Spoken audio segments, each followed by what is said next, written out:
Today's guest is a co-lead of Chemistic, one of my favorite camps like Burning Man. She's a master facilitator. She's a master coach of relationships.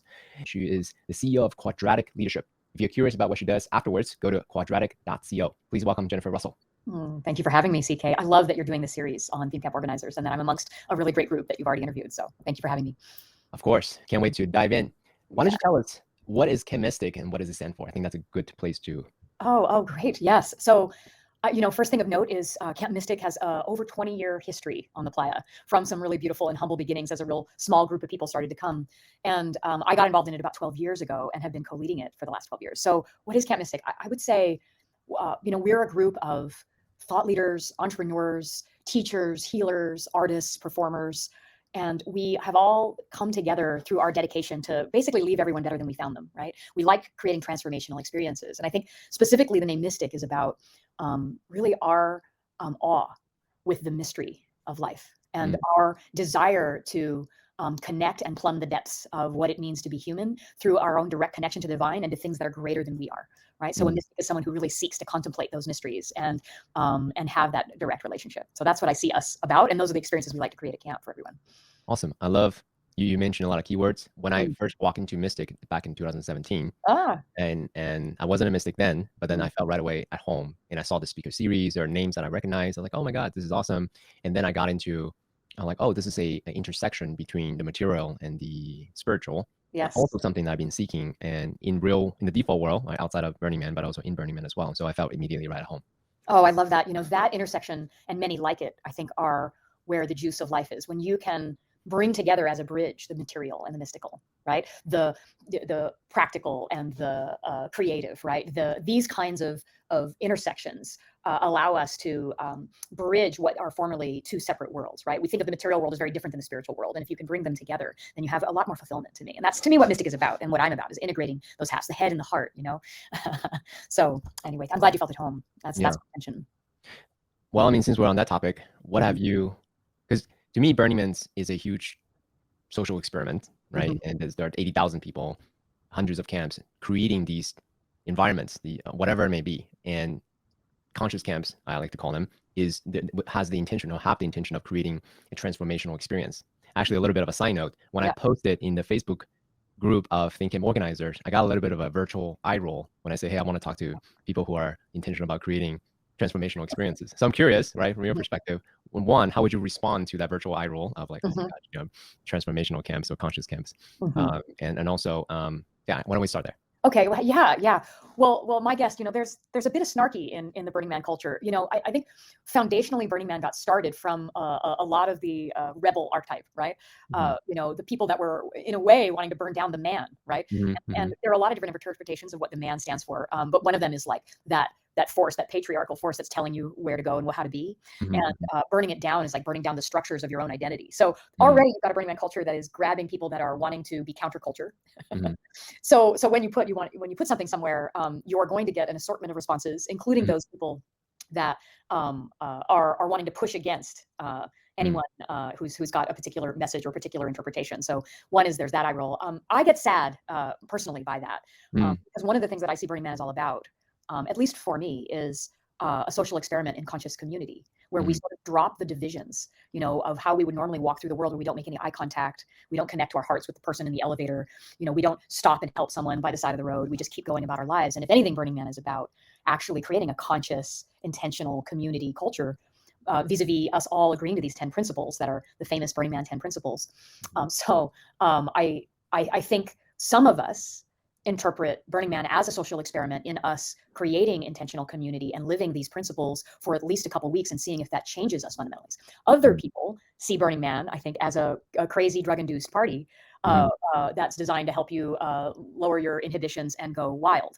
And so for the faction that sees Burning Man as that drug-induced, crazy, wild party, those of us that really hold Burning Man separately, those two factions don't always meet eye to eye.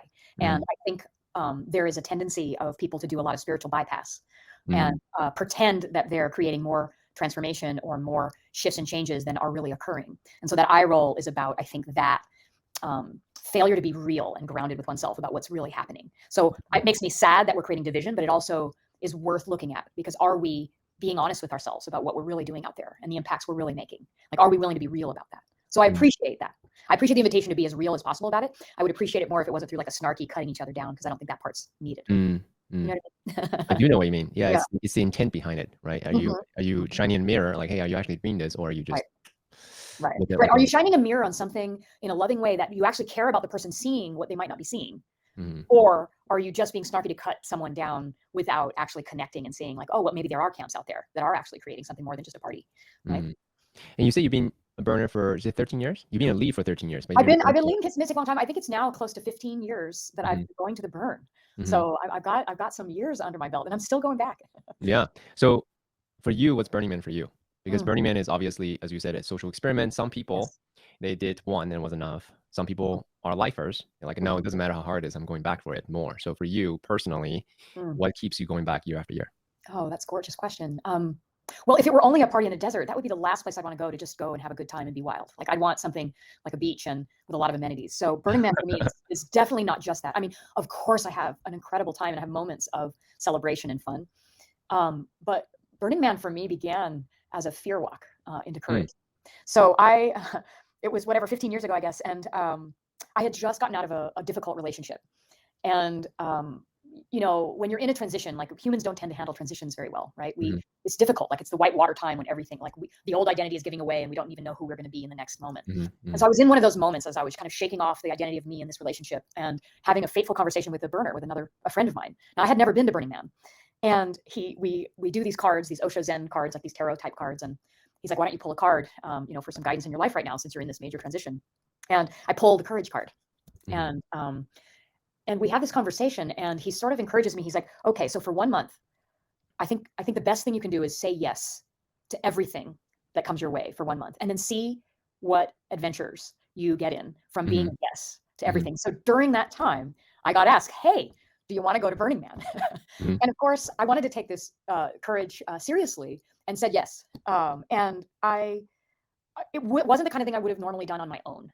And because, you know, Burning Man for me at the time is like tens of thousands of people that don't care if I live or I die. I didn't have a boyfriend to go with. I didn't have a group of friends to go with. But I decided to say yes. And it felt courageous to me at the time. And I did. And I walk into Burning Man through the gate in one of the worst dust storms, where they literally cut off the gate the minute our car went through because it was so bad no one could see. I'm coming into Burning Man, and my first experience of it was this horrible storm. We can't even see our own hands in front of us. We're trying to figure out how to get to camp.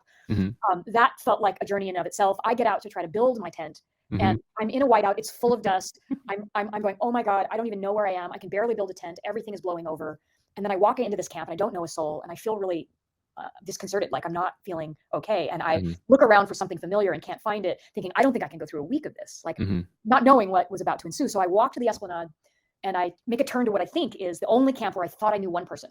It's like, I just need to find somebody that I know to make this feel familiar. And so that I can relax and feel like I belong here, and that I don't need to run screaming. And I took this walk, and as luck would have it, as fate would have it, I went the wrong way. I ended up thinking I was walking towards this one camp where I knew somebody, and I ended up walking the wrong way. And so I'm walking, and every step that I'm walking, I'm realizing I'm facing my fear of being alone. Why I've had a relationship one after the other after another, because I'm here kind of like single girl, all like in this big adventure. And every step I was taking, I was starting to feel and face that fear, take a courage walk, literally like a fear walk into that fear. And I was starting to get exhilarated. I was starting to realize that fear of aloneness and isolation had like made me make choices that I didn't want to take anymore. And every step I took, like into the dust storm, started to create more and more of the sense of like empowerment and adventure and fun. And then the rest of my burn and the rest of that walk ended up being one massive vignette of adventure and transformation and mind-blowing experience after another, as I shed an old fear that had ruled me my whole life.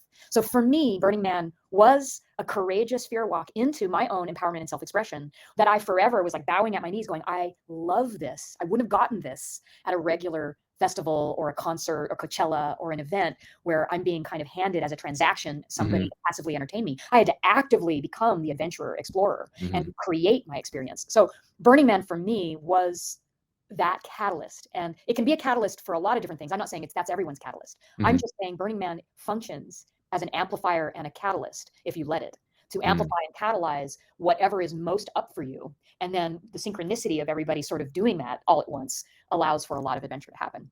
So that for me is why I go back again and again, because of how I left Burning Man irrevocably changed.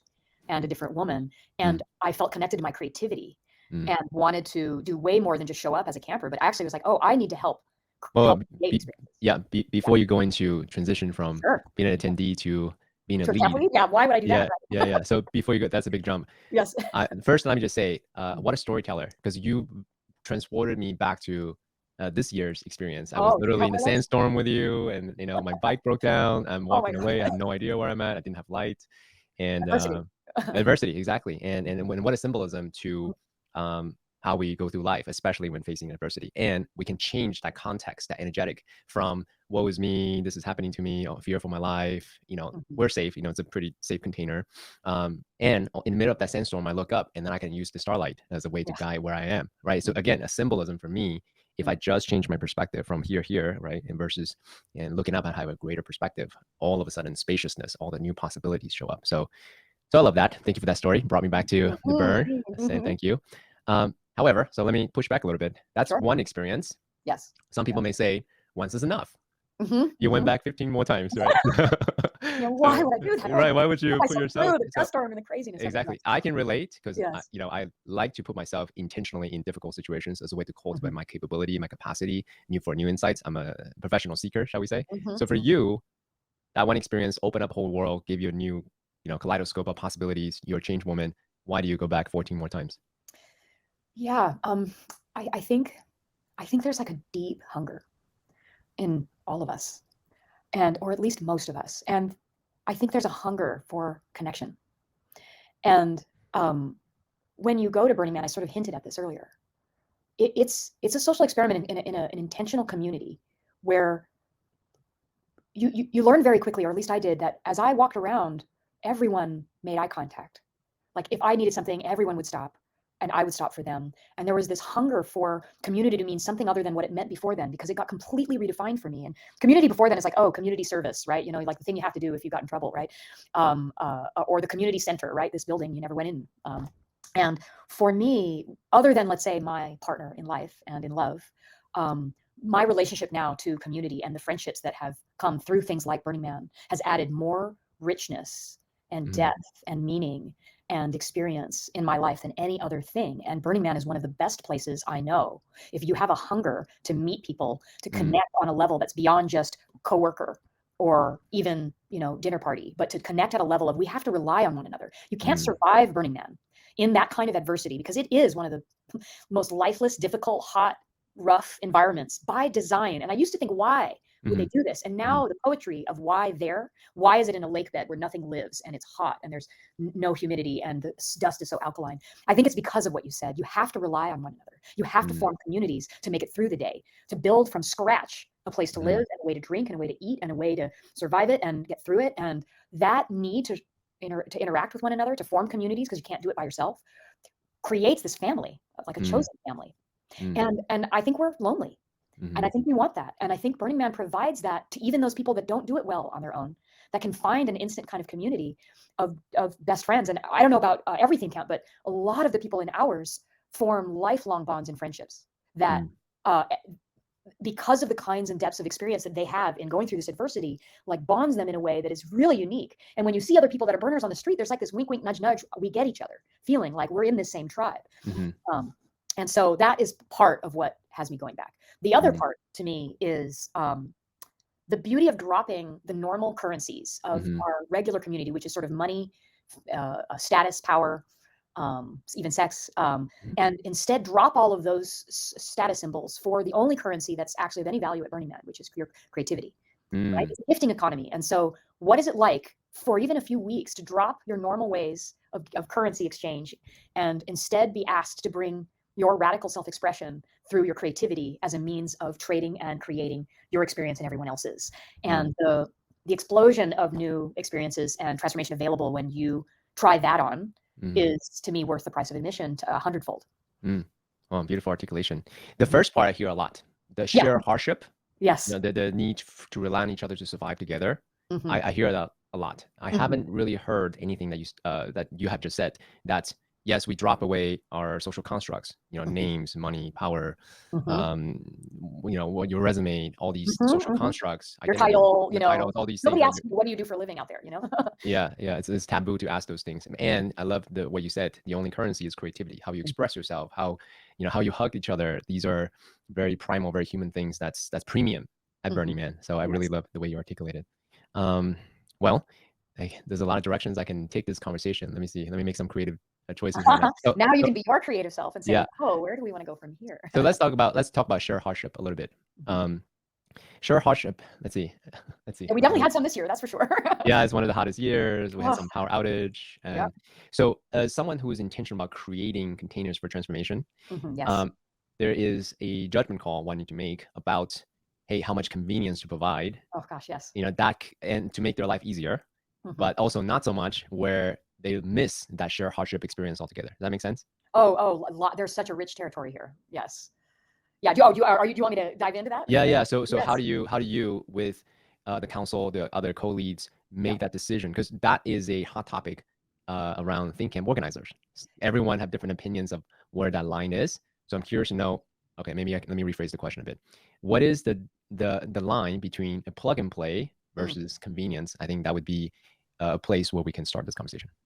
Yeah, well, I love that your entry point into this question started with like the transformational juice of shared adversity. And so all of us that are in the position of leading and co-creating Burning Man theme camps are aware of these two principles, and they're often a little bit at odds. There's one principle that's all about like radical self-reliance, right? Like you better be all the way self-reliant. You should show up and be able to do it all on your own is kind of like how that value sounds, radical self-reliance. Be able to make it through the event and be responsible, personally responsible. You have the water and the shelter and everything that you need so that you don't have to rely on everyone, right? And that's one of the principles. But one of the other principles is, civic responsibility, which is all about coming together and participating in a communal experience and realizing that we want to actually participate together and co-create together in a responsible way that actually helps one another. And I think as theme camp leaders, we're all trying to thread the needle in different ways around how much creating convenience is too much convenience, where we're actually robbing people of the opportunity to actually show up and bring and make it happen and realize that they aren't a spectator. And then how much is so much that you are robbing them the experience of being able to go out and be creative because they're having to spend every waking minute just trying to cook for themselves and get their own water and make their own shelter. And then therefore like 80% of their Burning Man is just making it through the day. Right. And so if those are the extremes, I think every theme camp leader feels the tension between those two and answers this question of how to thread the needle differently.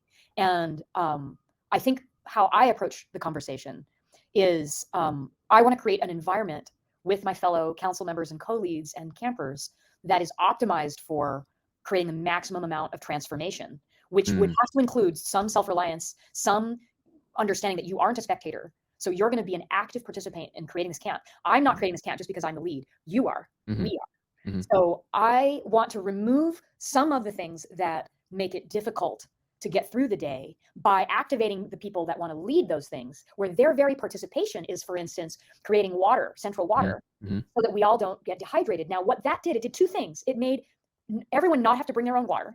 So just as an example, so that we don't create this huge trash footprint of plastic bottles everywhere. But it also created a active way for that person to say, that's my gift.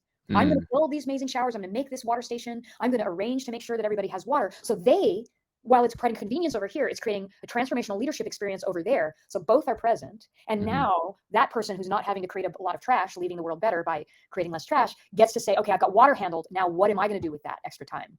Now I'm going to also bring my leadership in another area of camp. So I see some of the conveniences as providing opportunities for people to give back in an active way. So at Mystic, for instance, we divided it up into, there's more than 40 different leadership positions that you can take, right? Doing all manner of things that call you to not be a spectator and also provide just enough so that the campers can also give their gifts. So we draw that line at organizing things that allow us as a society to live better, but that don't put undue pressure on leadership to handle your personal stuff. Like getting you have to get yourself to Burning Man. You have to get your own ticket. You have to bring your own shelter and arrange for that. But we're going to collectively come together and make food together.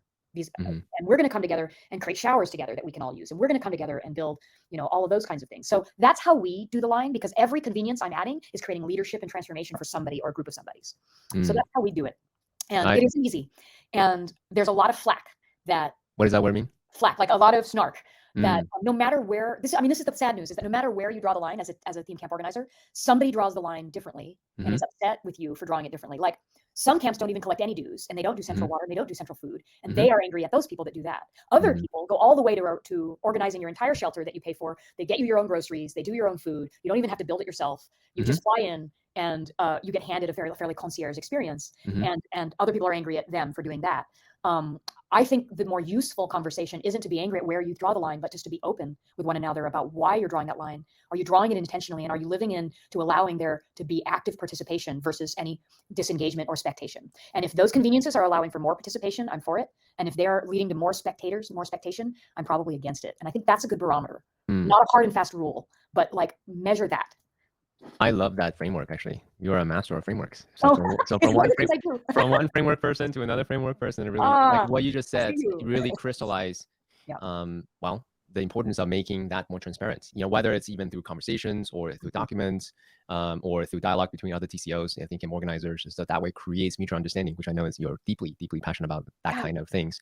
So on that note, how I tend to be a little heavy-handed when it comes to making my communication more explicit. I love discourse, I love dialogues, I love putting things down on paper, because I think when it's on paper, then you can look at it and talk about, like, what do you mean by this? What do you mean by that, right? Versus when you just kind of let things be ambiguous, like, oh yeah, energetically I get you, but do you really, right? So a long way of asking this question. How, I know Chemistic is big on making things explicit. If you just go to our website, it's like documents after documents after documents. So how do you collectively as a leadership make that explicit?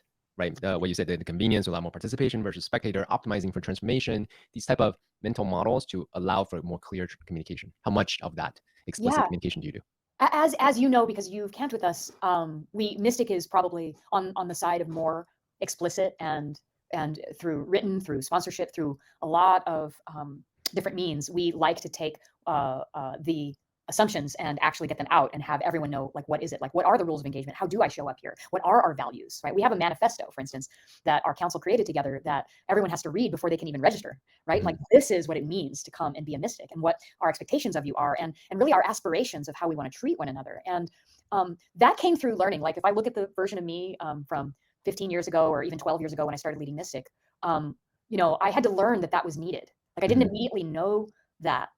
Because I think we as humans make a usual error, is that we think in our hubris that everyone thinks the way we do. And then we're surprised when there's misunderstandings. Like, no, didn't you know that, like, of course you have to do a shift if you come to Mystic, or of course you want to be nice to one another if you're camping with us. Like, we take it for granted that the way that we think is the way to be is the way everyone thinks is the way to be, and how to treat one another, and how to create culture and collaborate. And when you're just an individual walking through life, you don't need that. But when you have to rely on one another and create a community, and that community has things like, we need to make sure everyone gets fed and watered and treated well, and all of that, you actually, in my book, need to realize that there's enough diversity of thinking that the more intentional and explicit you make it, the better it is, so that people can either opt in or opt out of that. And part of the reason for the manifesto is, like, we would welcome people opting out and going, oh, got it. I actually want more of a party. I don't want to have to do shifts. I don't want to have to be part of creating all of this. I don't want to have to do, because they have a shared meal plan, that I have to be in the kitchen. Like, we want you to opt out. Like, it isn't for everybody. And the more explicit you make it, the more you don't run afoul of people having a bunch of assumptions, and then having those assumptions be what creates a lot of tension and resentment, and like, well, I thought it was going to be this way, and why isn't it?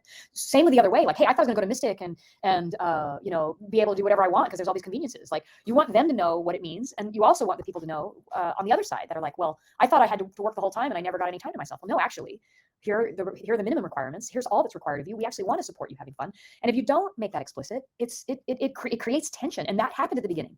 Right? And so it's a learning. And the more documents that you've seen are, every time I learned, oh, this wasn't an already known thing. There are new people coming all the time that have never even burned together, let alone camped with us. And so to assume that they understand what it takes to be out there, you're setting them up to fail, in my book.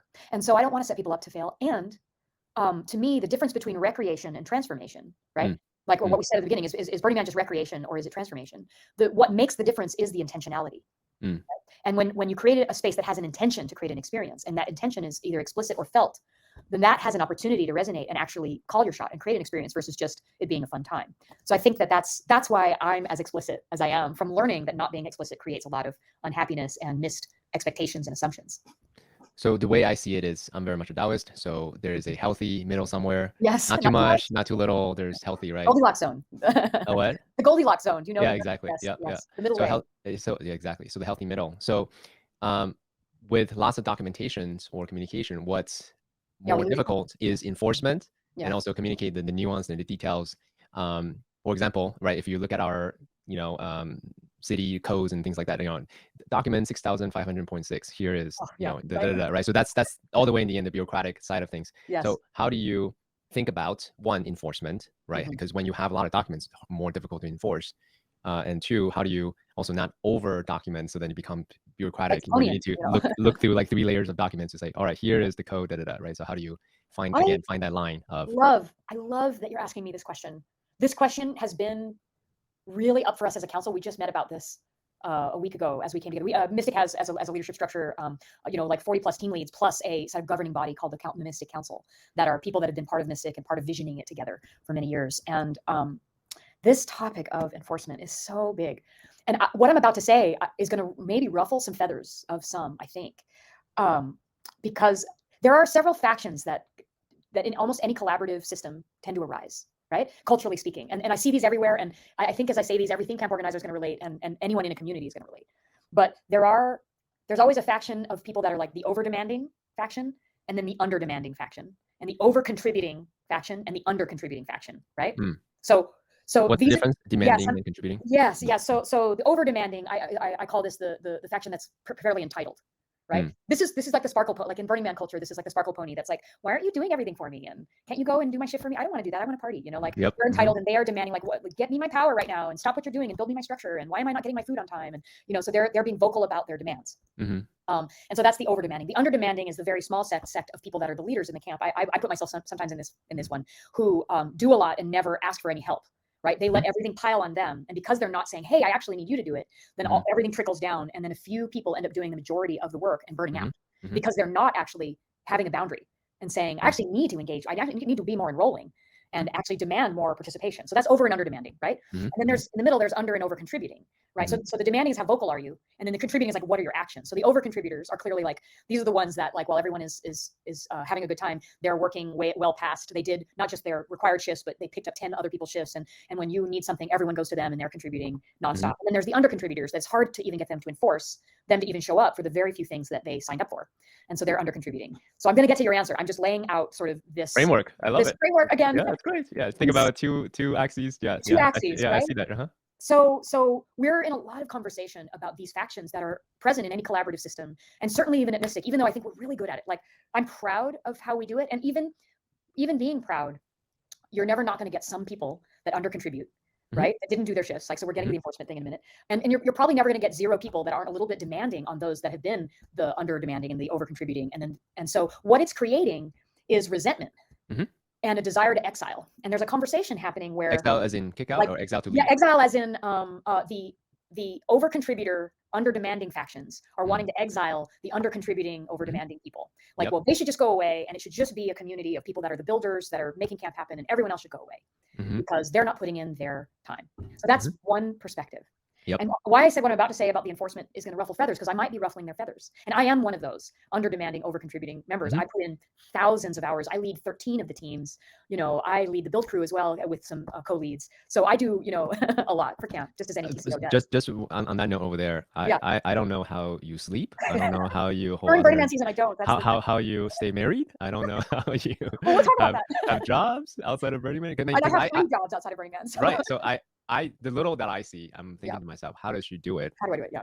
Even at Burning Man, because you're mostly at camp, right? You're holding down the fort. So anyways, I just want to make sure that you know that I saw that, hey, Jennifer is committed. Thank you for your service. Yeah, if there's anyone committed, and it's not just me. There's like a really incredible group of people that are like me, that are passionate like me, that put in their blood, sweat, and tears. It's beautiful. But so this may surprise you, but I think that the reason that it feels good to camp at Mystic, that a lot of people would agree, because I get hundreds of letters every year, people crying about how amazing it feels to camp, because I think one of the reasons is that we actually leave some room for you as a first-time burner to come in and not have to work 24/7 and put in thousands of hours and oops, maybe you did miss a shift. And I think that if you create a culture that's more militaristic, where every day there's a punisher and an enforcer that goes to see and give you demerits. I think that culture, even though a lot of people are calling for it, like there's a faction that want to exile all the people that they think that didn't help build camp and get rid of the riffraff. I think that culture over time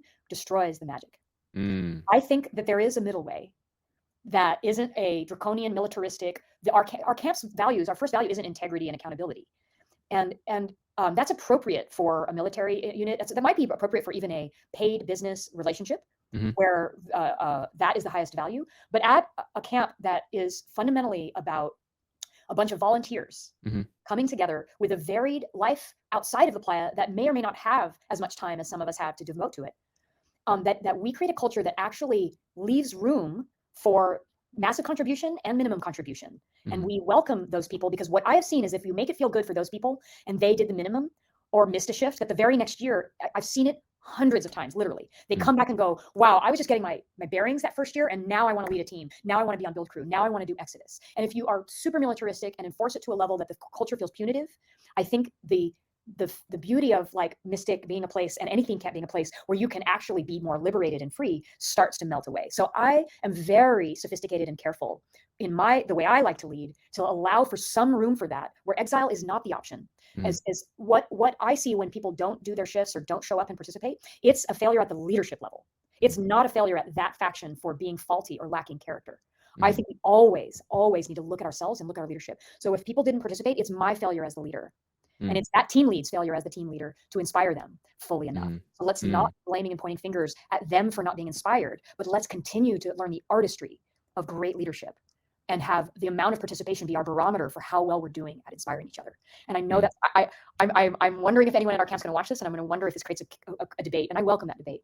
But I don't want a draconian militaristic culture. I want one that allows us to be fallible and allows us to look at where we inspired or didn't inspire one another, and doesn't move so quickly to exile those that don't.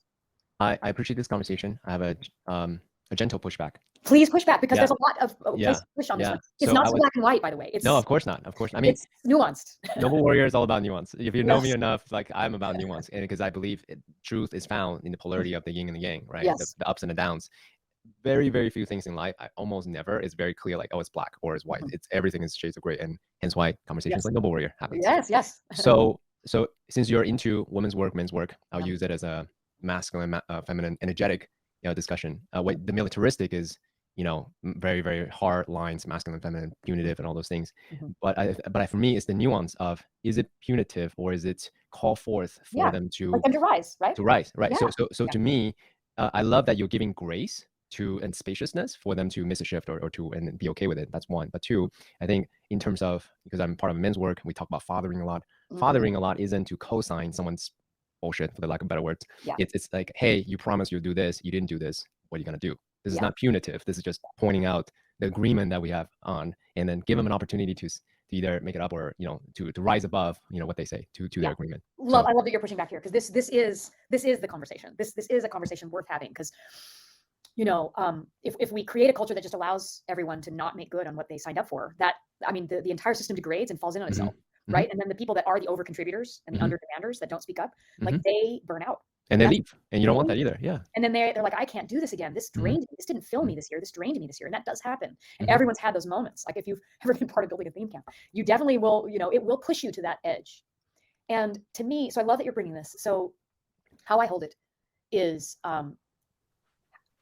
it's not okay with me in the sense that I'm rooting for the people to not show up to their shifts, not to participate fully in what it means to co-create something that is fundamentally, there's no spectators, right? Everyone is expected to do something at Burning Man. It's part of why it's so different. But how we meet that is what I'm talking about. So we could meet that person and go right at them and go, okay, do you acknowledge your broken commitment? And we're not gonna invite you back to camp unless you fix it, right? That's one way to meet it, right? Another way to meet it is with curiosity, like, hey, how did it go?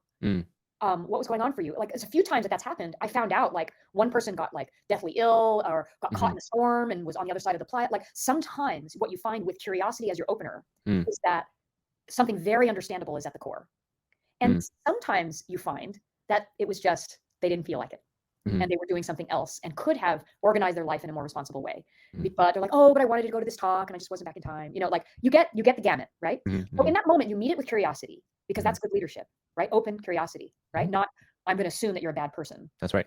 And then you meet it again with, in that moment, can you lead in such a way that they'd be inspired to want to do something about it, rather than you saying, well, you have to fix this. Right. Could I say something in a way that would have them go, I actually really want to give some of my gifts, and it would be my joy to do this shift. And if I can interact with them in a way that would have them be excited about them making good on it, so that it's their idea, and that they feel like it's one of the best parts of going to Burning Man, not the obligation that it is, then I would much rather have that person serving you your meal, who's inspired to be there, pouring love in every carrot that they graded. And then you're eating this meal and you're crying and you don't know why. Then the person that did the shift because they were obligated and told punitively that the camp lead came was going to kick their butt and kick them out of camp if they didn't. Because it makes an ineffable mystical difference that every hammer, every zip tie, every carrot graded was done from a place of like love and gratitude and inspiration and giving gifts, rather than obligation and requirement and a desire not to be punished, right? That's right. Just feel the difference between a camp made from everyone being inspired by love to give their gifts in all the various 40 teen ways that they could give their gifts, and the ones that were fundamentally in a culture that was more about them feeling their obligation. And I'll tell you, 9 out of 10 times you're going to prefer the other. And it means that sometimes we're not using fear and punishment as a tool to create. We're using love and inspiration instead, which means that we won't ever have 100%. Like Mystic will never have 100% of people showing up for every shift, doing everything they said. Not as long as I'm the lead. I don't think that'll happen. And I'm okay with that, so long as the people that are doing it are coming from love and inspiration, and that the shifts that are happening here and there, we minimize that as much as possible. But we know that the people doing them are doing it because they love it and they want to. And I'm willing to have a lower efficiency for a better culture. I'm willing to make that trade-off as a lead. Yeah. No, and other people are not. Yeah. I love this conversation. Let's see, it's very nuanced. It is. It's you guys got to tread carefully on this one. Yeah, I mean, you don't know this, but not you, but us as a general talk about it. Yeah, generic you. I get it. So I used to be the chief culture officer for a startup of 250 people. Now it's 500 people and so forth. I'm no longer with that company, but back then. So this whole conversation about codifying core values, operationalize it, and then curating ultimately a morale, energetic. How do you feel when you walk into a room? It's quite challenging because people don't always have the skills of enrollment or of leadership. It's true. It's true. So I'm curious from because Mystic right now is how many this year? We were 233. 233. Yes. In camp, and then we had a little annex area of people not within our plot that also participated near us. Right, another 50 or 60. I don't even know how many people. Right. So that's a small company of volunteers and 40 different leaders and accountabilities. There's a budget, there's a timetable, and there are infrastructure we want to build. There's deadlines, all these things. It is running a company. It's creating a small town. It's like, it's not even just a company. It's like, okay, you got to build roads and water and power and money exchange and budget. I mean, it's full on. Yep. And plus you have also people flowing through the town, thousands of people flowing through the town. I don't know how many. And the visitors. Yeah. Exactly. So exactly. So that's a place to come from, a way of being, that context of love and joy and service versus guilt and shame and obligation. It's very palpable when I walk into Mystic. It's tilting to this way of love and joy and service, and then palpably I will feel it during the food that I eat. It's very obvious to me. I tell Joy, our lead there, I eat better at Mystic than anywhere, right? Yeah. And then I cook for myself and anywhere. So because of that energy. So, and everyone in the kitchen is like laughing and singing because all those shifts in there, and it's amazing. It's like you walk in and they're like almost in tears of joy handing you your plate. That's right. I mean, how do you beat that? It's a beautiful experience. Super long way of asking you this question, right? As one of the camp leads and part of the council, overlooking everything, the source of the energy, basically, the way of being, basically. How do you ensure that the 40 leaders come from that place of love, joy, service, right? The vibration, the positive vibration versus the guilt, the shame, the obligations, and the resentment and the violating our boundaries and all that. That's right. That's all that stuff, right? So how do you source that? Yeah, I think I'm still learning. It would be the most honest answer. And some of the things I have already learned, let's say, about it are, well, first of all, something very simple, which is, I think me and others in these positions do our best to make it really clear. What I notice is that people are often really well-meaning, like they want to give, like people are naturally, like when they're feeling good about themselves and love and safety and belonging is presence, they actually, we as humans want to give when we feel love, safety, and belonging more naturally. And if you are unclear and you don't know how to do that, it'll taper, like you'll walk away wanting to give and go, oh, I don't really know what to do or how to do it, so I'm going to go somewhere else. So one is the leadership has to be crystal clear, which when you mentioned Mystic has all these documents, that was learned for me, that if I could create something that would translate with a lot of clarity what it means to lead and how to do it, that the response is not just to give you a bunch of words to get clear, but it's to give you the feeling as a lead that I can do this. And so you create clarity from over here so that the experience over there to the one that's going to take on a position goes, I can do this. I know how to do this. I'm clear about it. I can do it. So that's the first piece, is you make it really clear on how to do it. And what does it mean to do a good job? What does that look like? What does that feel like? The second is that I, in every communication and in dozens of interactions, reinforce subtly and not so subtly the culture. And I will say, if you've ever been on build crew with me, you've probably heard me say more than once throughout the build, I'd rather you take care of yourself and then to build, because I want you to build it with joy. I want you to build it with and I want you to build it from a space of having extra energy to give. And I'd rather you take a break than build from that place. So I'm embodying in that moment a desire for you to come from that place of giving from surplus, giving from your joy. And I do a lot to check in, and we have a whole team whose only design on the build, for instance, is to check in with everybody and make sure they're happy, hydrated, fed, that they get breaks, that they're showing up, and that their only job is to make sure that you're in the state that would be the optimal state to be building something together and collaborating together. And so we have a whole team involved that's literally just looking at how is it feeling at camp, and how can I maximize and optimize for how it's feeling so that the culture of how people are giving is feeling good to everyone. So that team is absolutely critical. By the way, real quick interruption. Yeah. Oh, please. That is, whoever came up with that idea, brilliant. Because I would say Build Week is hard. There's the sun, manual labor, whatever is going on in your life, you're reminded of, everything's amplified. But having that team coming and feed you things, I've never experienced that to that extent before. Yeah. Literally being fed like frozen grapes and like here's some smoothie, like making every being hour. fan and being massaged, like all those little things. It's tiny to think about it afterwards, but in that moment, it's so meaningful. It's definitely an anchoring memory for me. Yeah, and it's a physical translation of a belief that you have to take care of people as a primary role. You have to, like, as a chief culture officer, you get this probably at a very deep level, given your experience, like the environment that you're creating for people to give their gifts, to do their work in your organizations. If you aren't creating an environment that has them thriving, then it should be full stop. And let's pay attention to that, because if you're draining the people that are there to be the contributors, that is so unsustainable. And so many think camps have come and gone because of that.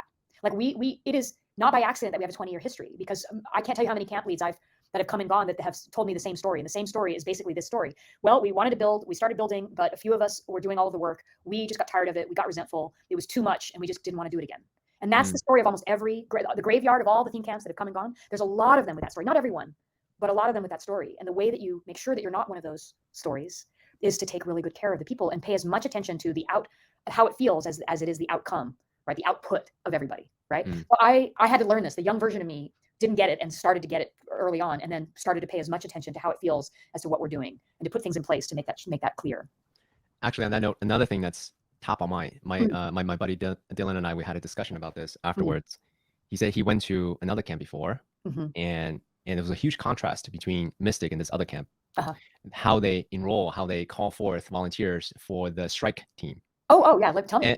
and then Christopher, how he call forth is this: if you have a transformation that you want, being on strike is the thing that's going to finalize, it's going to amplify your transformation. Just like he's excited about strike. He was excited about strike versus this other camp is strike is hard. We need every person. Both are correct, but just the energy and the excitement. So what are you focusing people on? Are you focusing people on the trudge and the difficulty and okay, guys, we got to do this now. It's going to be hard, but we got to make it through. Right, that's one way, and all of that is accurate. It is hard. You're going to have to make it through. You're in the heat of the sun. It's not as fun to take it down as it was to put it up, because you're not creating the magic. You're like dissolving the magic, right? So, but even that can be through great leadership. This is why it's about the leadership. It's not about people that have a bad character. That some factions think that the reason people aren't striking is that they have bad character. It's to me, it's like, can you inspire someone such that that's the most fun thing? That's the only place they want to be. Like they want to show up, they want to be part of the family, they want to have belonging with the crew, they want to know that they were an integral part to creating something that was great for other people, and that's part of the process. And I've had people come up to me and tell me that the strike was their favorite part, like crying in tears. I love build, I love strike. Let me just make that super clear. Yeah, not everyone does, and it's okay if you don't. Strike I like, okay, build I love. Yeah.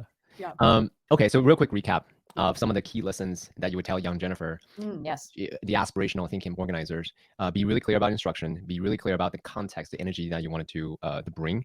What else did we write Oh down? yeah. Well, yeah, I can say more too. Sure. Well, we talked about take care of your people, like make taking care of the environment that people are contributing inside of nourishing and inspiring. Like not just that you tell them to do what they need to do, but make the environment that they're in good, which is what any culture is all about. So, are you asking? Is there more? I mean, is there more advice I give that young version of me that I could whisper in? Yeah, some concrete. Yeah. Hey, here's knowing what I know today. Here's what I'll tell you. Be really clear about your instructions to focus on the energy you bring. Perhaps operationalize it with a team of people whose only job is to uplift and observe the energy. Uplift the culture. Yeah. Yeah. So those are two very explicit, beautiful nuggets. Mhm. What else would you say to young Jennifer or the aspirational? Yeah. It's the one we talked about at the beginning. So I want to reiterate that one. Just about don't assume that people think and feel the way that you do. The more, like you said, the making things explicit. I would have whispered in her ear or any young TCO's ear to make that explicit. And the way to make it explicit, there's a lesson here to me. One way we could have made it explicit is to sit on high as our council and decide what we think the right culture is and put it on a nice, placard or whatever and post it somewhere and post it and have people read it, which is a lot of how corporations sit back and do culture. Is they prescribe culture, kind of like a doctor would prescribe the culture. What we did instead that feels like nuanced but important is we observed what was already happening and observed the values that felt like were the unifying values that brought us together, that were on display in the moments that were most significant and perfect and precious to us. And that difference, like to me, categorically feels different. When I can tell when I'm in a company and they tell me because I do that work also, where they tell me like what their values are that are written on a piece of paper. I can tell the difference between a company that did that outside of being inside the culture and just saying this is what I think we would want it to be versus the ones that are naming what's unique about their culture. And so that to me is important, is that you lead from what is happening that's highlighting the moments that are the most meaningful to everyone inside the culture rather than prescribing something separate from the culture. So that's real quick, double click on that since you're talking about it. We'll come back to more lessons. But you join after Mystic has already been formed. So I think there's culture that's already existing. Yes. And what if you have TCOs, I think organizers who are brand new, right? Who are birthing an idea. They have a group of friends who want to birth an idea. They don't yet have a quote unquote culture yet.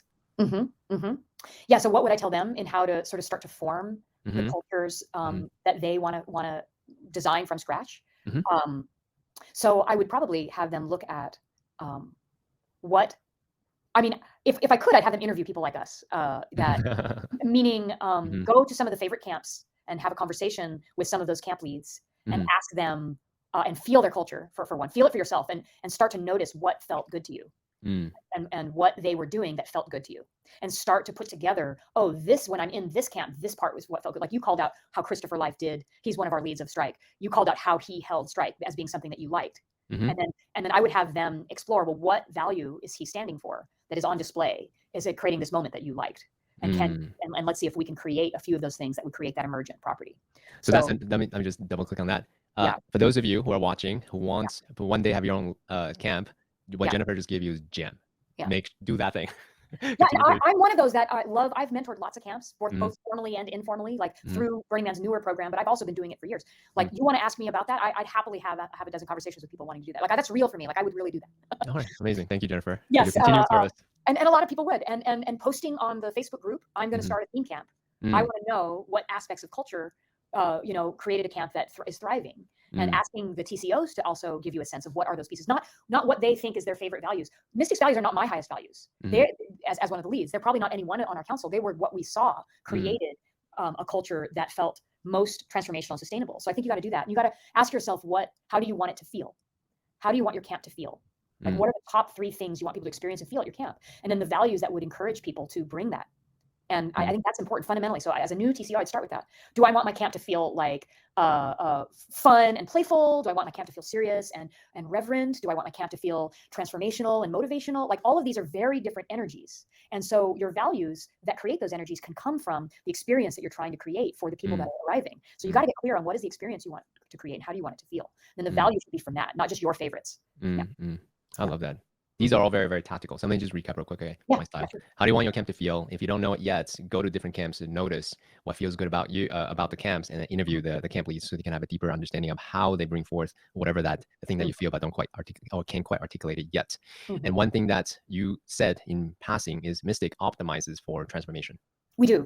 We want you to feel belonged, and we want you to. That's what we're optimizing for, is transformation. Right. And then start to operationalize whatever that looks like to put, let's say, the team that makes you feel good, because that's one of the core values. And then also, as camp leads, be very clear about your instructions. Well, be explicit about what you stand for, and then after that, be clear about your instructions. These are some of the main things that I heard so far. Yeah. Yeah. Those are good ones so far. We want to add to this conversation something about curation. Because I think it's important that you curate, especially at the leadership level, because ultimately, no matter what you write as your values, no matter what you even are trying, because it's all an experiment, and you're going to experiment and treat it like that, because sometimes you'll go for a value and it won't translate.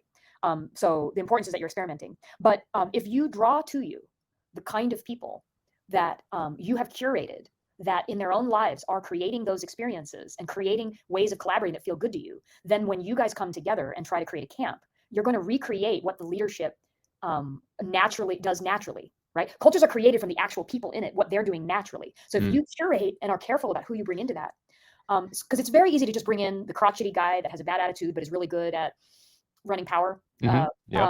And to undervalue the perturbations in the field that get created every time he's crotchety and angry with people, and then think, well, but we have to put up with him because he's the only one that knows, right? And so you make those kind of decisions and you erode the culture for the skill. And I'm saying that as an early TCO, it's super important, because the skills can be learned and the knowledge can be shared. Super important that at least at the leadership level, that you're curating people who know how to create a positive collaborative experience and work with them as a foundation. So that's important. Let me just double click on that. Yeah. Similar in companies, right? Let's do a side-by-side comparison company. There's a huge ambition. There's a deadline. You just got funding. You want to build this thing. Burning Man's coming. There's a deadline. We have a certain scope that we want to build this dream, this vision, we want to manifest and bring to fruition.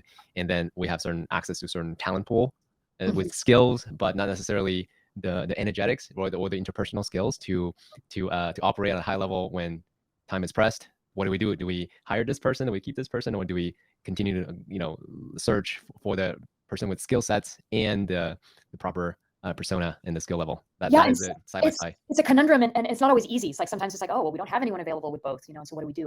There's resiliency that develops over time. So as a 20-year history camp, we have some resiliency to have a few of those. Like let's just say, like, we could have somebody who's kind of crotchety and not quite with the culture, because there's enough of us holding a pristine field that it doesn't crumble. So it's not that you never have to make a compromise sometimes, because that does sometimes happen.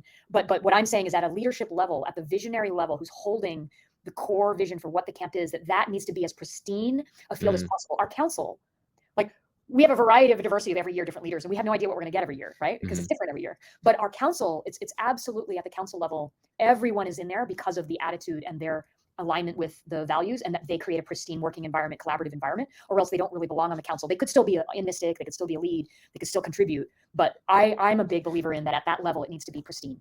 I love it. And that if you have conflict, you need to nip it in the bud and immediately, rather than letting it fester. So on that note, it's not Burning Man when there's not going to be transformation. It's not going to be transformation if there's no friction, conflicts, adversity.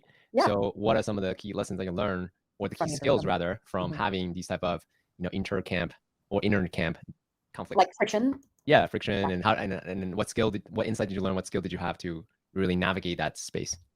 Yeah, and again, just humbly still learning also. And what I have learned so far, and there's more to learn, is the skill of holding multiple perspectives at once is critical. Meaning, what tends to go on when there's friction is one person on one side has been sort of conscripted by a particular value that they hold more dear. And then if there's tension, then there's like a polarity of somebody holding the opposite side, and that value feels more dear to them. And then those two values who have conscripted us as humans to play the war are battling it out for who gets to win and which way we go. So, like, for instance, I spoke about like integrity and I'll say harmony, right? So harmony allows us to, like, make it okay if they didn't, do all of their shifts, and integrity was like, no, we need to make sure that people are integrous. And if you're holding both of those values, they can feel in opposition. Like, how do we be harmonious while still making sure that people make good on their commitments, right? And those can feel at odds. Yeah. So one skill that you learn to me is in leadership is you listen for what those values are underneath the complaints that are happening, that are creating the shadows of it, where integrity is sounding like judgment and harshness and exile and they need to go and punitive, and harmony is sounding like collapsing and letting it slide and letting everything devolve and allowing people to overtax people. And so you're seeing the shadows of both of them. And to me, what happens is the integrity side is seeing the light of its side and comparing it to the shadow of the other side. And then harmony is comparing the light of its side, but the shadow of the integrity. And so you're not comparing apples to apples. And therefore integrity is like, well, we don't want everybody sliding and everyone getting resentful and everyone burning out. That's what you're saying you want. And the harmony be like, well, we don't want something draconian where everybody feels punished and everyone's doing it out of obligation.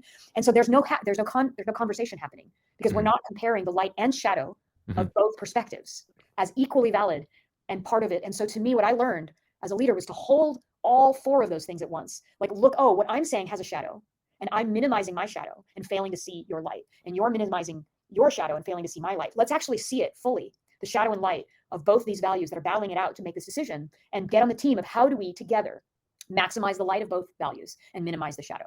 How do we team up and do that? And to me, that's what's happening. And it was a ton of bricks moment when I realized that dynamic, that when we're in tension and conflict, we are comparing our light to the other person's shadow.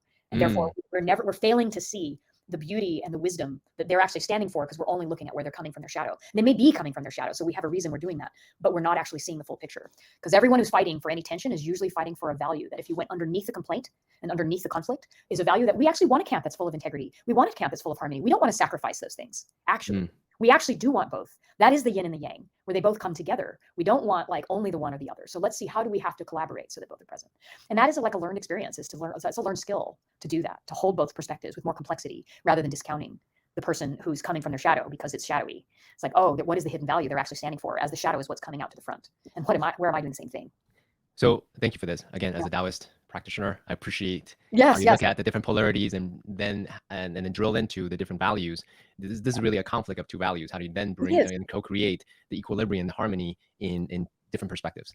Exactly. And you can take any two polarities that are at war and conscripting us in it and find your way out by looking underneath the shadow and seeing the values that are being stood for, and acknowledge those and try to incorporate those as each giving rise to the other, right? The more integrity, the more harmony, the more harmony, the more integrity. They actually will feed each other. It's only at the shadow level that they're in opposition. Right? I love that.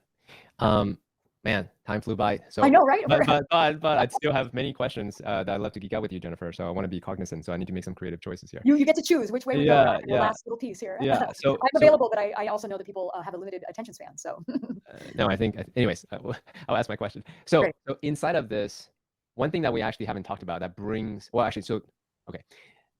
People may say, man, Jennifer has all the answers. She has all these frameworks. She knows how to navigate. She knows how to have the skills of perspectiving and, holding space, and I would say to them, of course, she's been doing this for 15 years and she's very cognizant of her own growth and development. Yeah. But at the same time, she's also human. So what are some of the heartbreaks or the challenges that you had to overcome to earn these skills, the wisdom, the lessons? Yeah. So what are some of the things that you could share, that you're willing to share to some of the TCOs, so that way they can say, oh, okay, so she's human and I'm not alone. I can learn to be like her, and that's my journey. Yeah. So it's been a journey for me to integrate what I'll call more of the feminine side of my leadership. And don't get caught up on that label. I'll say more about what I mean. There was a version of Jennifer in wanting to make it in what felt like a man's world, who focused more on output and outcome, and let's get it done and let's push, than I did on how it felt to do it. Like there was a version of me that wanted to be respected and didn't care if I was liked, right? And so that version of me in my 20s, that was in the biotech sector, I was like one of the few women in that sector, it felt like. And I wanted to be seen as someone who could really kick ass and make things happen. And I was proud of that. But I had marginalized the parts of me that cared actually about my own feelings. Like, how did it feel to me and how did it feel to everybody else? And was I creating an environment and a culture that had people feel great about themselves versus feeling, only good if they achieved something, right? Because we get rewarded in our culture for achievement, right? And then we mistake achievement as that which gives us our meaning and our self-esteem.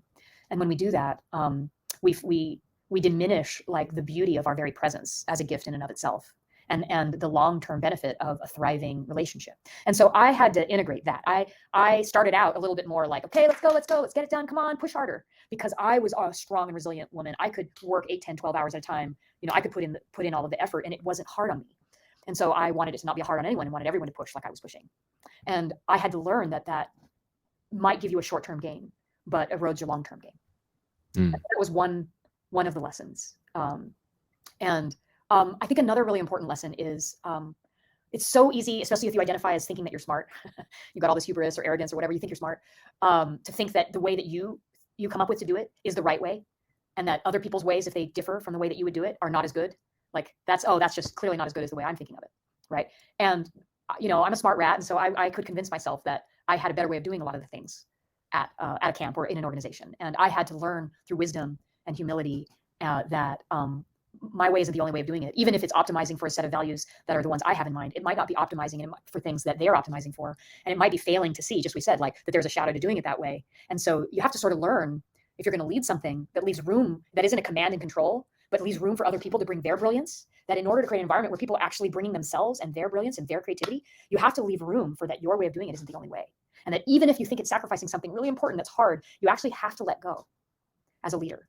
You have to let go of the reins of control to be a great leader. To be a great leader is not to seek power, but to empower those around you, right? So a great leader is not seeking power, but is seeking to empower those around. And so I had to learn to let go of what I thought was going to be the better way to save us time and energy and money and resources, and to allow other people to have different ways of going about it. Because them being more invested and more creative and more engaged is more important than the 5% of more effectiveness or output than what I'm failing to lose is their sense of feeling like believed in and confident and all of that. So I started to realize the unintended consequences of those things. Was there a time where you thought to yourself, all right, this is it, I'm no longer coming back? Yes. This is like this is it. This is a defining moment. Yeah. I have definitely had that feeling, like because I've done it so many years. Like I've co-led a Mystic for 10 or 12. It depends. We maybe can't count the 2 renegade years, but for a long time nonetheless.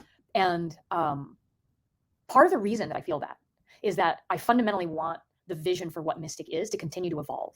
And if it's standing still and stagnant, just doing the same thing again, just to do the same thing again, because I like to always be changing and growing and evolving, I start to question coming back when I feel like Mystic's vision isn't evolving to something that is bringing something that's more needed. And so that's when I question. It's less about like it's too much work. Like you might think I question it because how hard it is, because it is.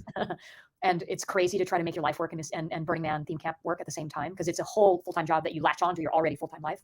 But it's usually that. And then the second reason I don't quit is also that I want it to have a legacy that can outlive me. And so every year I try to lead in such a way that less and less of it is dependent on me. That's such that when I walk away, it could have almost no impact. Like I'm not trying to like garner more power. Like I want to give away as much as I can. And if I could give it away faster in a way that felt good to everyone, but didn't burden anyone, I would. And I come back often because I feel like I haven't done enough of that. I haven't figured out how to do even more of that. And I'd like to do more of that. But I want it to evolve. And so if I question myself, it's like, is it evolving a new vision that's fresh and not just the same old camp? Okay, so I love that legacy that outlived you. It's a leadership opportunity for you to empower other leaders. Love that. So what is the vision? What is that horizon that you go after? Yeah, well, so this one is just from me. So I haven't checked this one with my counsel. Sure. Yeah, this is your personal. Where would I like to see Mystic going? Yeah. And let me qualify that a little bit before you answer. So some people think bigger the better. So now we have 230, let's 300, 500, 600, 1,000, whatever the number is. Like then we have arrived, right? Yeah. I don't think that's what your vision is, but I'm just giving you the voice. No, we'd be like 600 people. I mean, we have so many people asking to camp with us. We would be, if we just said yes, we'll be as big as the amount of people that want to come. We would be huge, even bigger. That's right. So if not number or size, yes. What is the vision? Like what do you have in mind for Jennifer? Let me just say that from Jennifer's perspective. Yeah. So just from mine, so it isn't about bigger. But it isn't about smaller either. There's some people that want it smaller. I think there's a failure maybe to understand that the smaller you are, the less people you have to build it, which means that it's a heavier load on the people building. And it's also, so more people are doing more things. It's a fewer number of people doing more, or you have to make the vision smaller and take away some of the creativity of some of the people bringing projects that you ultimately want. So one of my visions for Mystic is that it is a place, a stage for transformational experiences that allows people that aren't just me to come in and say, I have a vision to create this transformation. And out of that came like our temple, right? And there were people that came and they had this amazing vision to create this temple that had rituals in it. And I want Mystic to be a yes to people's creativity, right? If as a vision, it's like, can we yes and blow on the embers of creative transformational experiences that are given to the Grand Playa? So I want Mystic to do that. So rather than downsizing and saying no to everyone's creativity to make the simplest camp possible, I want to see how do we thread the needle between not scope creeping too far to make it too hard, but still allowing people who have creativity to be yes, to bring that and to see how they transform. It's not even just that their creativity is transforming people. When you decide that you're going to put yourself out there to build something, like that transforms you. That's right. Right. So even if it was a flop, like we've had some projects that weren't awesome. Like I loved those projects because they had to learn so much about the adversity of creating it and where they hit their own limits and how well they enrolled people or didn't enroll people. Like that was a huge playground of learning for them. So I want Mystic to continue to be that. And I personally want, if I have a dharma on this planet, it's to help heal the divide. And we are a world that, at least for me, it feels more divided than I've ever seen it. Like issues that in the past people would just have differences of opinion on are now like sources of like hate and cancel culture and rejecting. And you can't hardly bring up any topic without it getting polarized, even traditionally non-polarizing topics. And so if I can create a camp that takes you through a journey that has you feel like you can end the war inside yourself, that you can heal the divisions in yourself, whether it's the masculine and feminine in you at war, whether it's the rich versus the poor, the progressives versus the conservatives, the black versus the white, the old versus the young, the law abiding integrity versus the spontaneity and playful, the spirit versus the material, all of these things that seem to be at war. If I can create an experience for people that upon coming into that, those things integrate inside themselves, and that those divisions begin to heal in profound ways, then I will feel like I'm living into the vision I see that Mystic can be. So I would more explicitly create those experiences and call people forward that want to create those experiences. Right now, that can happen a little bit. It's subtle that we have like a masculine and feminine tribute altar on both sides of our theater, and a masculine and a men and women circle that happens prior to the party to create the marriage of those two as they come in. But it's subtle. Like, how would you as a bystander even know that? So I would just do it more and more and more and more explicitly, because I really want to end the war. We cannot live in a world without war until we heal that war inside ourselves that we replicate in our political systems, our economic systems, our relationships. And so I want to heal that. I want to bridge those. I want to make those bridges. I can't remember who said this, but he gave me a very beautiful metaphor. He said that a lot of times we look at these issues, the polarities, the inner war, the outer war, the climate change, all these things, and we feel very small compared to those big issues. Yes. And then his beautiful metaphor is just consider that when you go to the gym, you don't look at all the weight and say, oh my God, thousands and thousands of pounds of weight. How do I lift them? You lift them, you get better as a human, you transform your body, and you get better. And then after that, you set it down. So I really appreciate how your vision is to bridge the divide with all these things. And at the same time, I also feel, this is me, let me know if I'm projecting, that it's not coming from a place of like, oh my God, this is way too big for me. This is something that you want to devote your life to do. So that's the way I feel when you were describing it. Oh, I love that. Because it can feel big, because it is bigger than any one person, right? No one person is going to do that. No one theme camp is going to do that. But we have an opportunity moment by moment to create an interaction that does that. Every interaction is an opportunity for us to do that. I see, as we walk through the world, every interaction is an opportunity to lead and to create culture, that we are walking culture creators. And so in this interaction, do we create more division or do we create more synergy, right? And so if I'm holding that as my dharma, then I get to do that. It's a privilege, not a heavy obligation, but a privilege that I get to do that and recreate that experience everywhere I go, with the barista at the coffee shop, at Burning Man, when I'm pulling a zip tie with someone. I mean, it's everywhere. And I think that if we hold our dharmas as what we bring in every minor moment, like the mundane moment, that is a healthy relationship to it, that will never feel like you're never Atlas holding the world on your back, where you can barely manage the weight. It's you moment by moment, one step at a time. So that's having thought of myself as Atlas for a while, you can. Yeah, me too, by the way. I have qualified that one. Yeah, you can do that, but you don't have to. It's more joyous if you think about, let's say, going to the gym versus being Atlas as an example. Yeah. So inside of that, Jennifer, two schools of thought. One school of thought is, hey, if you do your job and your passion together, you never have to work again in your life. That's one school of thought. Another school of thought is, hey, separate your passion, your life's work, and how you make a living, and because to maintain purity. What's your? I'm assuming, I'm projecting probably the first school, but I'm like, how would you answer that question? Which school are you? Oh, I mean, clearly, I am definitely all about decompartmentalizing. There is a famous quote. Let me see if I can remember it. Let's see. It's basically the quote is, the master in the art of living makes little distinction between their, recreation and their religion, their work, their play, and it's all of these interplays, their leisure and their labor. They're always doing both, right? So that quote, which I butchered a little bit, but that is to me how I want to live my life, because the minute that I'm compartmentalizing and creating something that is a labor, that isn't who I am or isn't what I want to be, then I've set myself up into this dichotomy where I'm trying to like sacrifice myself to do this work thing so that I can buy back my freedom or happiness later, which is the plan that most people are doing. Like, I'll have a job so I can buy back my retirement where I get to just be who I want to be. Like, that fundamentally is this domesticated harness on our culture that creates a complete, to me, sense of like defeated, kind of domesticated, like unhappy work culture. And if what I do for a living is who I already am and what I want to be doing because it's everything that I stand for, then my work turns from a job to a career, and from a career to a calling. And I can make anything a calling. I could be on the street selling you flowers. And if my calling was to heal the divide, then I would be imagining that as I'm selling my flowers, I'd be interacting with you in a way to reconnect you to nature and see you not divided from nature, but see you in the beauty of, in awe of this life. And I could use that to live my dharma. I could use anything to live my dharma. Every interaction I could do it. And in that way, I'm not compartmentalizing this part I don't like from this part I like. So I want for all of those things to blend together, because I want to be loving what I'm doing. Part of why I do Mystic is because I love doing it, not because I have to, not because it's work, right? It's both. It's recreation, it's leisure, it's fun, it's play, it's dharma, it's beauty, it's hardship, it's all of it. And so that's sort of how I hold those things. Now, I understand why people divide it. It could be like, I'm coming from a privileged place. Well, Jennifer, you get to do the great things that you love. Some people have to take out the garbage. They have to pick up after people. They have to do jobs they don't like. So I understand that it can sound very privileged, and it is. And I also understand that if you bring that level of joy to every, like picking up the trash from the park, being the janitor at NASA, wherever you're at, that you can actually have your life feel very fulfilling moment by moment. And therefore you end up doing more and more and more of what fulfills you. And so very quickly, the thing that you're doing is what's fulfilling you, because that's how you approach life, as an opportunity to be fulfilled. Yeah. So, yeah, that's how I hold it. Yeah. So I'm definitely in the same camp with you. I'm that first school of thought for sure. It's a little bit of a leading question because I want to ask you this question. Right? Oh, sure. So the question I want to ask you is, you do a lot. The thing that I saw, it's already a lot, and it's the startup by itself. So, and then you have 3 other jobs. You are also married. So yes, we have an 18-year-old at home. And I didn't know you're a parent. That's great. Yes, that's the first time I hear it. That's awesome. Yes, So, right. So you have a lot of things on your plate, right? So how do you manage the limited amount of time and energy, and internal resource, so then you can show up as your best versus show up as your worst, and so how do you manage the internal resources so that you get to live your dharmic path and still have a lot of joy? Yeah, there's 2 things. One is, I feel like I was blessed with a fairly resilient energetic constitution, meaning like naturally I'm very energetic.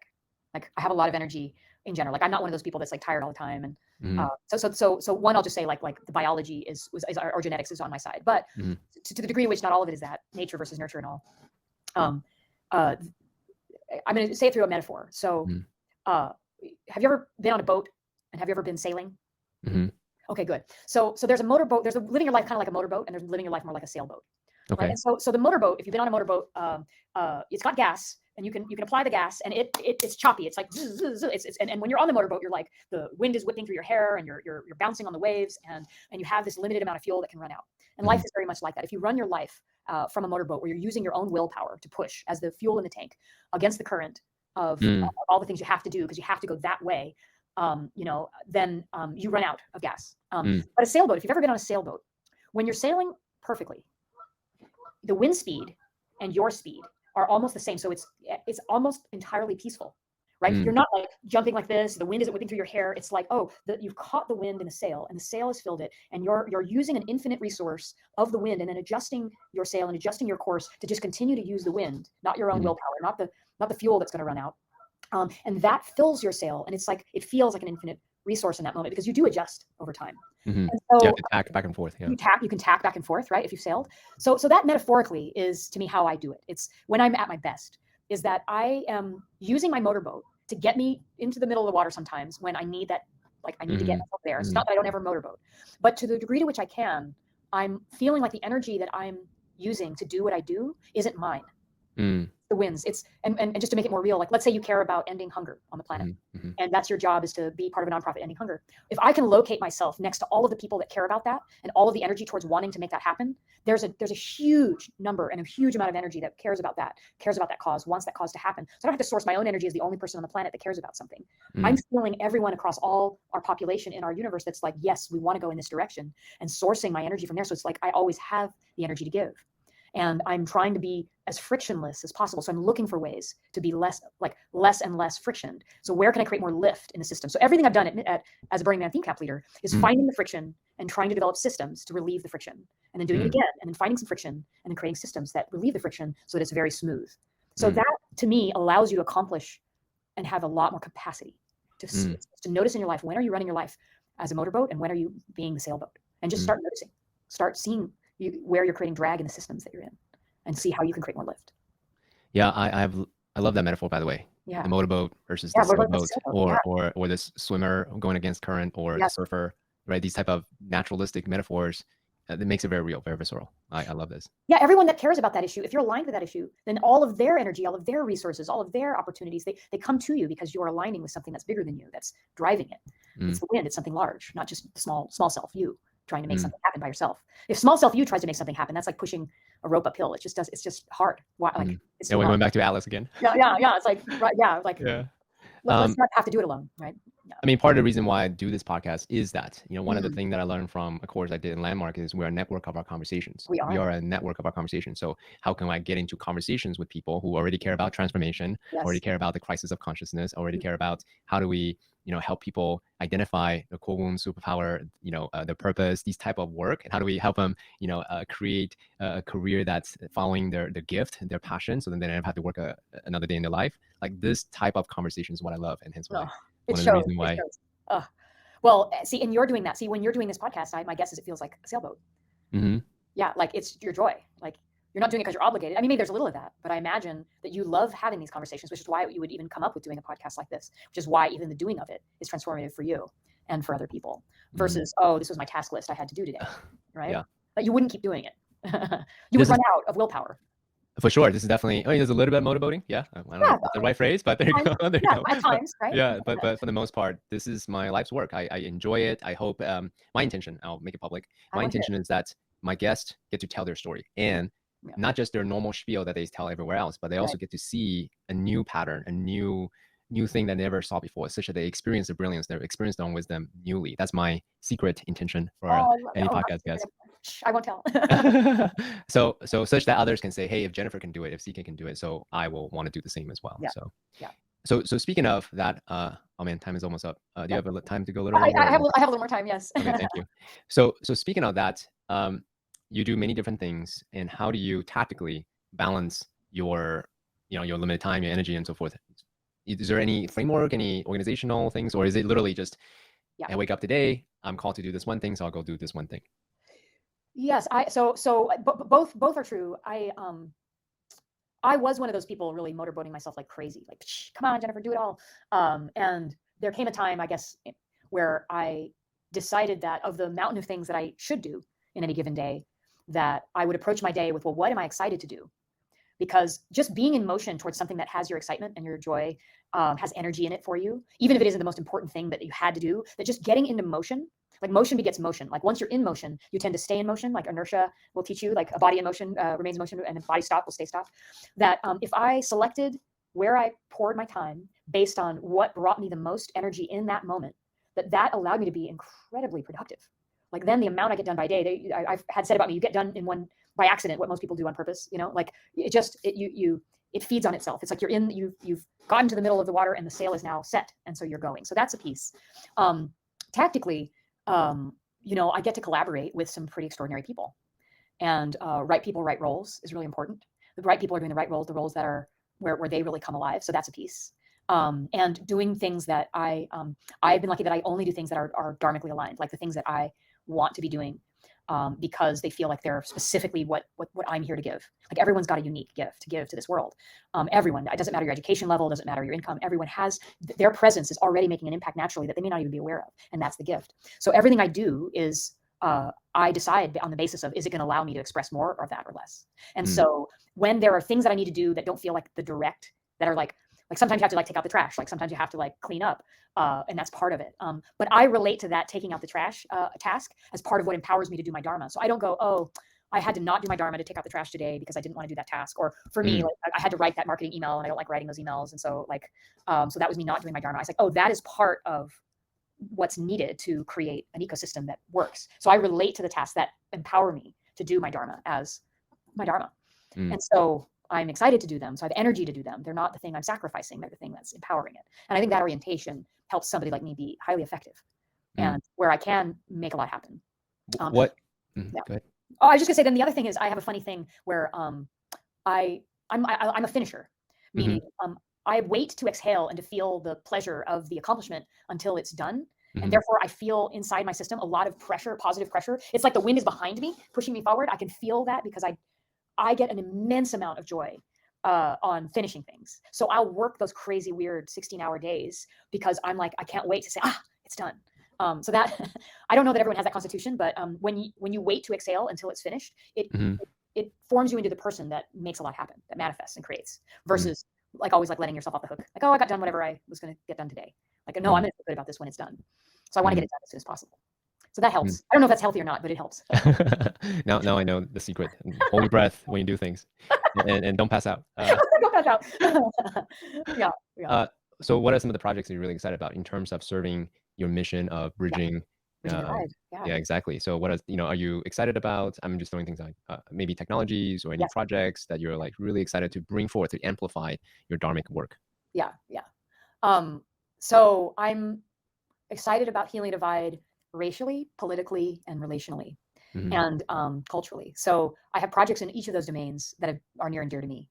In the area of love, me and Bryan have work that we do called Evolving Love. And we are there to really heal the divide between the masculine and feminine, rewrite all of our shadow patterns, rewrite our relational DNA so that we can all live more of our ideal love story. And so I love helping couples and singles heal the divisions that they find in their relationships. And that project is going, and we do workshops and retreats, and we have an assessment that we're coming out with soon, and one-on-one coaching that we do. And I love that work. And then I also coach executives and leaders to help create cultures that aren't divided, that are more unified, evolving the way we lead. And that work is incredibly fulfilling. And so I'm doing that work. I had a project to change our racial ecology through the arts.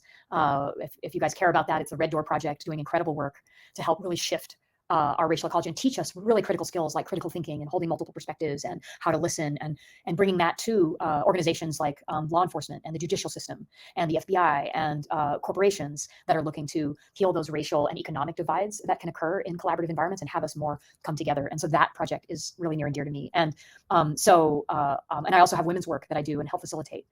So all of those are projects that I'm up to, and then plus Burning Man that I care about. And I think if I'm about anything, it's about healing those divides through evolving the way we love and the way we lead. And so anything that engages me in interactions that are about evolving the way we love and we lead, I have tons of energy for. Are there specific mechanisms, technologies that you're really excited about? So for example, like VR is coming up, you can get more empathy by trying on the other person's perspective. As an example, you don't have to use that, but are there new mechanisms, or are there the mechanisms that you just continue to go back on? Hey, if you really want to bridge the divide racially, master this mechanism, that mechanism. So one reason that Mystic is cool and the Red Door Project is so great is using the power of storytelling in the arts to break down barriers, to dissolve barriers that are hard to dissolve otherwise. So it's one thing to kind of talk at someone like, hey, let's be different. And let me tell you how, and be more pedagogical, or like be like a teacher, telling someone what to think or believe. And in today's culture, there's some resistance to that now that we've built. Like we're wary and skeptical of our leaders these days, and for good reason. We've had a reason to want to question those in power. But there's a power in using the arts and in using storytelling as a technology. I know that you're probably wanting me to say like VR, but as a technology, the arts, when you watch an actor, for instance, give a monologue about their experience of racial profiling, it's hard not to be irrevocably changed by their experience. He's not preaching at you. He's not telling you how to be, what to do, or what to think. He or she is just saying, this has been my experience of life, walking in my shoes, and you're viscerally sitting there, living it and breathing it with that person. You humanize each other. And if we can further humanize each other, we'll stop killing each other and warring with each other. So I think there's a potency of the technology of art and storytelling specifically to break down barriers in ways that nothing else can. So that's one. VR, I had someone at Mystic that created a film on human trafficking. It was riveting in its potential, meaning the story of human trafficking was told in a VR glasses from 3 different perspectives. The person being trafficked, you watch her, and you're literally like in her, like looking at her eyes, seeing her hands, living the experience of her getting trafficked. It's like visceral. And then the movie switches, and you're the gigolo, and you're seeing it through his eyes, having like gotten her to do it and seeing like what his perspective is. And then you're seeing the person that is like her client living that experience. And that changes you in a meaningful way. And I can't wait. I have nothing to do with this, but I can't wait for that technology to be used more commonly to help us experience the thing that I want most, which is that we actually don't think abstractly and dehumanize on our social media platforms where we can tear each other apart, give you an eye roll and a snarky comment because you're not a real human to that person, right? You were dehumanized in that moment in an ever so slight way. But if we connected through actually looking at each other's eyes and living through a VR experience of something that we have strong feelings about in order to have more empathy, curiosity, and compassion for it, that will do a lot, I think, to heal us as a culture. So anything that puts us face to face with that, and living someone else's story, movies, TV, entertainment has the ability, if it's transformational entertainment, to do that. And I hope to be generating and creating a little bit more transformational entertainment as well. I love this. Thank you so and much. facilitated experiences too. So anyway, yes. Well, transformational media, Yeah. in-person experiences. Yeah. These are, and then actually the thing that we talk about a lot is ayahuasca journeys, because that's been very meaningful for me myself. Yes. As a way to change perspective, right? To actually have empathy for the people who are not, looking through these eyes, but also looking at through their eyes as well. In a very biologically speaking, whether you might have, your listeners might have different relationships to things like psychedelics, but biologically speaking, what's happening in the brain is that it's making new connections, right? New connections that are novel, which is why you can feel, so strange at times, because literally new connections that your brain has never made before are happening, and there you feel altered. So it's altering you at a biological level to have new connections, and you can go back, because they don't last forever. So it's not like you necessarily are permanently insane or changed, but you are given an opportunity to have those new connections and therefore maybe see the world a little bit differently. And sometimes that expands in positive ways, and sometimes it makes you more scared. But I think that's an amazing technology. I'm not a big believer in overusing it. I think it should point the way to doing it endogenously, meaning doing it on your own. Now that you've seen what it's like to be one with the universe because you had a little help through a medicine, then can you have that anchor experience and recreate it in your life without something synthetic or external to you having to create it for you, but you actually do the work of your own consciousness raising in order to live that way. So that's pretty amazing to me. Yeah. I mean, one reason I go to Burning Man is Burning Man in itself is very much a psychedelic experience. So you don't even need to do anything. You're altered just walking. Everyone talks about that. It's a reality distortion field. And facilitated experiences can all have that potential. And so I like those technologies. Like I do a lot of facilitated work. And so creating like a reality distortion field experience for people to walk inside of as an experience and therefore be forever changed. You can't unsee it. You can't unknow it, when you viscerally experienced it. Yeah.